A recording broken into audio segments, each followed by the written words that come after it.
Robert was an office manager for a short time, but the first thing he did was create chaos by cutting salaries for almost everyone except himself. Many employees immediately submitted resignation letters, while those who remained endured his tyranny due to lack of alternatives. The remaining staff had to bear double workloads and often stayed late.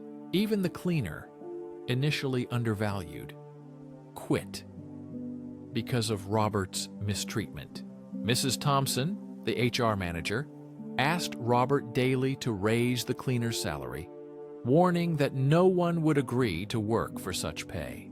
Robert constantly complained about the dirt and dust in the office during morning meetings, which was strange since the branch operated normally before his arrival. Robert, frustrated by the janitor vacancy, warned Mrs. Thompson that if she didn't find a janitor soon, cleaning would be added to her job. Mrs. Thompson wished to leave this madhouse, but knew finding a new job at her age would be difficult. She endured Robert's unreasonable demands. Seeking solace, Mrs. Thompson took anti-anxiety pills in her office during yet another tense morning meeting with Robert. The manager lashed out again, questioning if finding a cleaner was truly so difficult for their successful company. Robert slowly approached the window and froze, his gaze fixed on something near the garbage cans outside. Outside, a poorly dressed woman was meticulously stacking cardboard boxes near the garbage cans. A sly smile spread across Robert's face as he turned to Mrs. Thompson, scoffing at the low pay deterring applicants. Robert flung open the window despite the warm weather and shouted, "Hey, come here a minute. I have an offer you might like."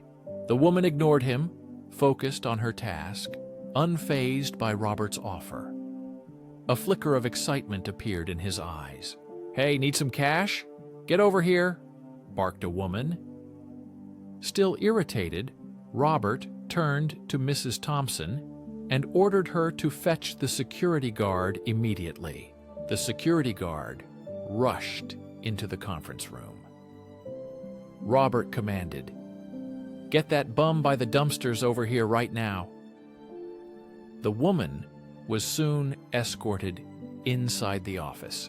After several failed attempts at conversation, it became clear the woman was completely deaf. Her hearing aid looked old or poorly made, barely functional. Despite her disheveled appearance, the woman was surprisingly neat. Her hands, clothes, and hair were clean. She wore no makeup, her face young and gentle. Her threadbare clothes hung loosely on her frame but were odor-free. Robert remembered deaf people often read lips, so he spoke slowly and deliberately. "Do you understand what I'm saying?" Robert asked. The woman nodded. "Do you want a job?" "Nothing difficult, just cleaning the office," he finished. The woman stood silently for a moment, taking in her surroundings. Then she nodded, a flicker of hope appearing in her eyes. Robert swelled with a sense of victory. He turned to Mrs. Thompson, who had been quietly observing. "Can't find a cleaning lady? Maybe you forgot how to hire. Here's your lesson," he said. "This worthless piece of—" He trailed off. Mrs. Thompson's glare was a clear warning. Even a homeless woman would not accept the small amount he considered offering. He wisely dropped the thought. Hannah, the new deaf cleaning woman, was the picture of punctuality, often arriving well before the workday's start. Her commitment shone through.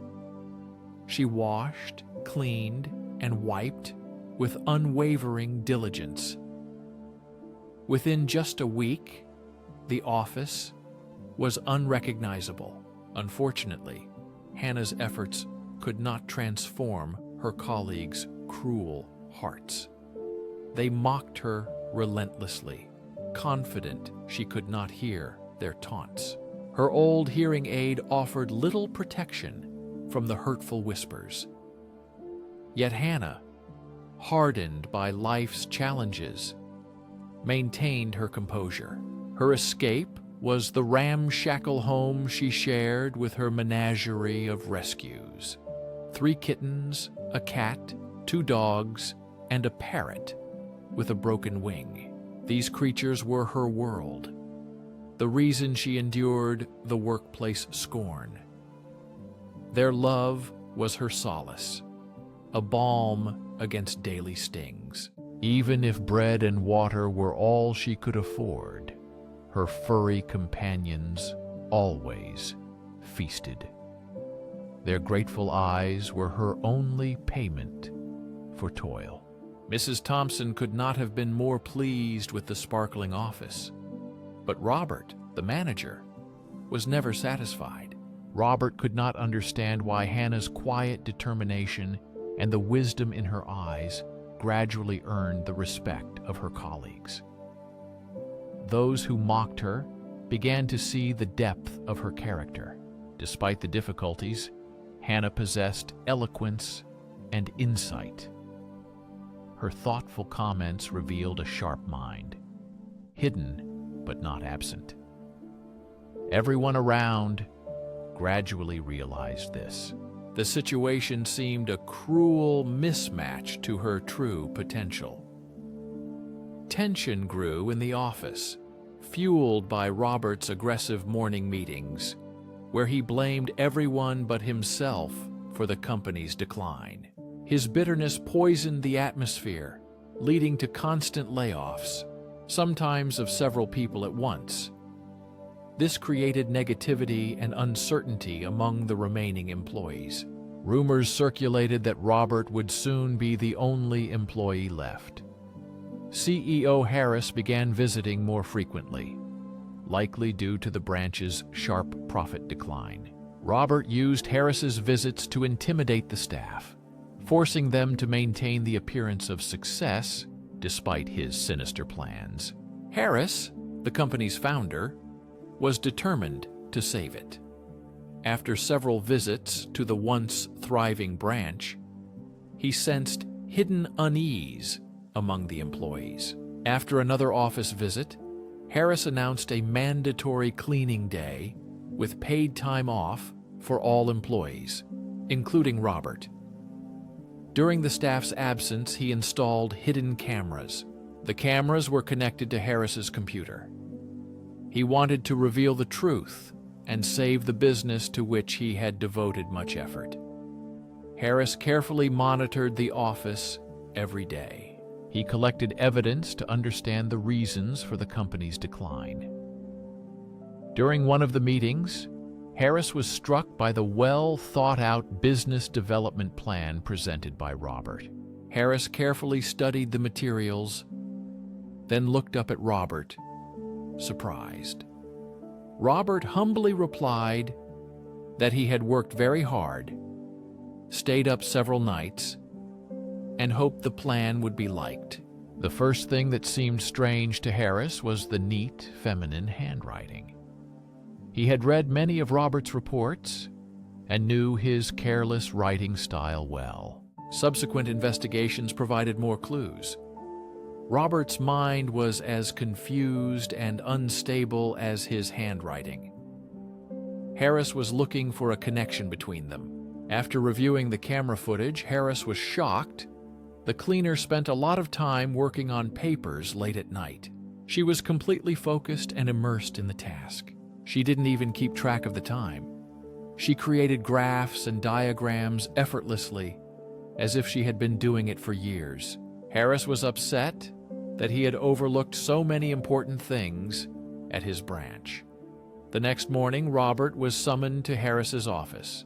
Robert rushed in, but stopped suddenly when he saw Harris's stern expression. He stood silently, looking down at the ground as Harris began to scold him.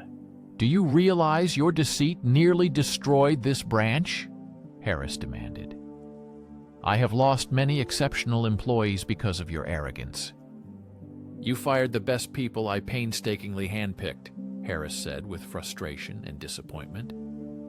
Robert stammered, trying to explain himself. Harris, let me explain, Robert began, but Harris cut him off sharply. I don't need your explanations, Harris said coldly. At first I thought you were trying an unusual technique, but when you stole credit for another person's work, you crossed the line, Harris said, taking a deep breath to compose himself. You have 10 minutes to clear your desk and leave, Harris ordered. The once confident manager's face drained of color. The man shuffled towards the exit, deflated and silent. Harris then turned to someone else in the room. The secretary brought in the cleaning lady. Please, Hannah, isn't it? As the young deaf woman named Hannah entered, Harris gestured for her to sit down. Please have a seat, Harris said kindly. I'd like to know more about you. Clearly, you are intelligent, with potential that life hasn't treated fairly. Hannah, slightly bewildered, nodded in agreement. Harris noticed that despite her disability, she was far from simple-minded and seemed thoughtful as she looked out the window. Her soft voice began telling her story. Hannah's childhood had been one of stark poverty. Even as her parents succumbed to drink and nightly fights, her passion for learning burned bright. By the 3rd grade, Hannah found an abandoned house near her apartment, a sanctuary for study. On chaotic nights, she would sneak home at dawn to grab her backpack while her family slept. Against all odds, Hannah excelled at school. There was no question about her acceptance to business school. Smart, determined, and well-liked, she grasped concepts quickly. Hannah graduated at the top of her class. Business administration was her passion, her lifelong dream. In the university's east hallway, she met Tyler for the first time. Tyler's wealthy family could not accept Hannah, a bright but penniless girl, as a suitable match for him despite their instant love and connection. Their love was a beacon against hardship, and Tyler, unable to imagine life without Hannah, proposed to her with great joy and hope for the future. One day, full of excitement about their upcoming wedding, they set off to visit friends in the country, unaware of the danger ahead. Suddenly, a thick white fog descended, blurring the world around them, making the road nearly invisible, and creating a dangerous situation. Headlights appeared too late, followed by the screech of brakes and the shattering impact of a terrible crash that changed everything. Hannah woke in an ambulance. Her first frantic question was for Tyler. But the news hit her like a physical blow, and she fainted. When she awoke in the hospital, a terrible realization came over her. Something was irrevocably changed. She was now deaf. The doctors were baffled and blamed stress. Heartbroken, Hannah begged to attend Tyler's funeral and visit his grave, but was cruelly denied. Tyler's parents, consumed by grief and rage, turned their anger toward Hannah, blaming her and her poor friends for the tragedy. Tyler's mother, with a voice like acid, vowed Hannah would regret ruining her son, and claimed cleaning floors was all she deserved.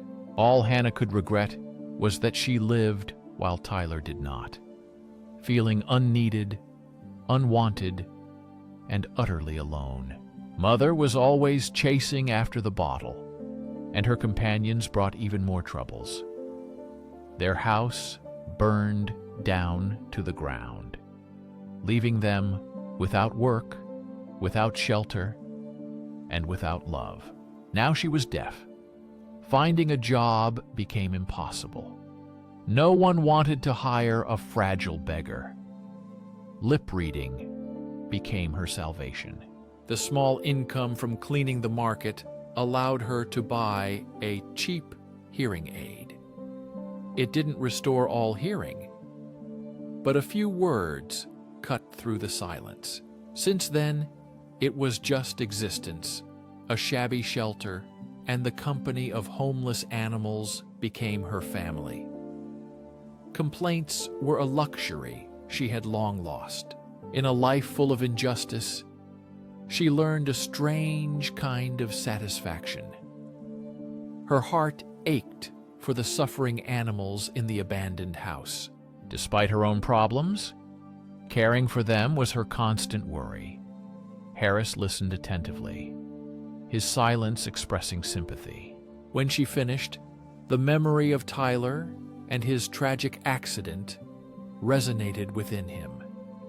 He knew the boy's wealthy parents and their loss.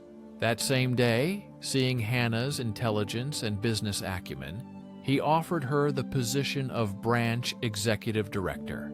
Her agreement filled Harris with satisfaction.